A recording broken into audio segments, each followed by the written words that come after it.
Christmas റിലീസിനായിട്ട് ഏറ്റവും പുതിയ മലയാള ചിത്രമാണ് ഈ ഒരു മാർക്കോ. ഹനീഫ അതിനെ സംവിധാനം ചെയ്ത ഉണ്ണിമുഖത്തിന്റെ കരിയർ തന്നെ ഏറ്റവും വലിയ വിജയമായ ഈ ഒരു മാർക്കോ ചിത്രം വേൾഡ് വൈഡ് കളക്ഷൻ ആണ് ഈ ഒരു ഫഹദ് പറയുന്നത്. തിയേറ്ററിൽ നിന്ന് വലിയൊരു വിജയമാണ് ഈ ചിത്രം നേടുന്നത്. ഇപ്പോഴും ഈ ഒരു സിനിമ ഭയങ്കര വയലൻസ് ആണ്. ആരൊക്കെ ഈ ഒരു മാർക്കോ മലയാള ചിത്രം കണ്ടു ഒന്ന് കമന്റ് ആയിട്ട് ഒന്ന് അറിയിക്കുക. റിലീസിൽ വന്നപ്പോൾ തന്നെ വലിയൊരു ബുക്കിംഗ് ആണ് ഈ ചിത്രം നേടിയത്. അങ്ങനെ ഇത് ഒഫീഷ്യലായിട്ട് 5 ദിവസത്തിലെ വേൾഡ് വൈഡ് കളക്ഷൻ പറയുകയാണെങ്കിൽ 50 കോടിയാണ്. ഇപ്പോഴും നല്ല രീതിയിൽ തിയേറ്ററിൽ നല്ല രീതി ഓടിക്കൊണ്ടിരിക്കുകയാണ്. വൻ ബുക്കിംഗ് ആണ് ഈ ചിത്രം നേടുന്നത്.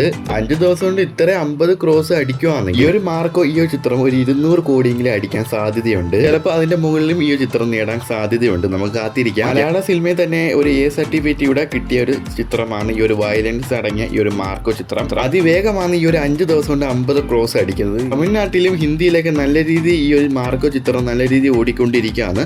അതുകൊണ്ടാണ് അതിവേഗമായിട്ട് 5 ദിവസം കൊണ്ട് 50 കോടി അടിച്ചത്. എന്നാൽ 5 ദിവസത്തിലെ കേരള കളക്ഷൻ പറയുകയാണെങ്കിൽ വലിയൊരു കളക്ഷനാണ് ഈ ഒരു മാർക്കോ ചിത്രത്തിന് കിട്ടിയത്.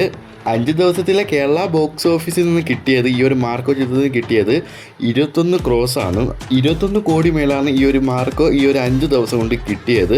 നല്ലൊരു വിജയമാണ് ഈ ഒരു മലയാള സിനിമ ഇപ്പൊ നേടിക്കഴിഞ്ഞിട്ടുള്ളത്. ഇനി വരാൻ പോകുന്ന ദിവസങ്ങളിൽ കേരള ബോക്സ് ഓഫീസ് കളക്ഷൻ പിന്നെ അതേപോലെ തന്നെ വേൾഡ് വൈഡ് കളക്ഷൻ നമുക്ക് കണ്ടറിയാം.